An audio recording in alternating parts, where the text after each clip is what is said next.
سلام دوستان، جدیدن شنیدم یه مادر جنده برام شاخ شده. خب اومده توی ویدیوش منو دیس کرد. حالا ببینیم چه کس شری گفته. بریم بریم. آقا تو قیافت به کتک کاری میخوره پوفیوز.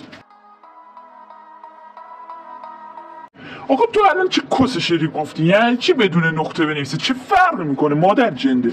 من 6 ساعت داشتم بهت میگفتم که دیستو پاک کن، اصلا جواب نمیدادی. اون وقت انتظار داری بهت فوش ندن مادر جنده؟ دلتون کمی فضولی میخواد؟ خودت فهمیدی چی نوشتی؟ راستی مادر کشکشتم. خب حتی بلد نیستی یه فوشم درست حسابی بنویسی، داری کس شعر مینویسی. بله هرچی بوده شما آفریقایی هستی، خودت میفهمی چی میگی؟ موضوع به یکی موضوع اصلا ربط نداره. مادر جنده حتی بلد نیستی یه فوشم بدی. چه تاثیرگذار. بله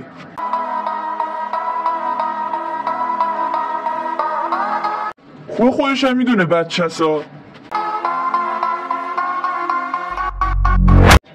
اولا خب از قبلم میدونستم تو یه بچه‌ای. خب دوما تون همون مینوشی تون بس بود. Chicken, banana, chicken, banana, chicken, banana, banana, banana, chicken, banana.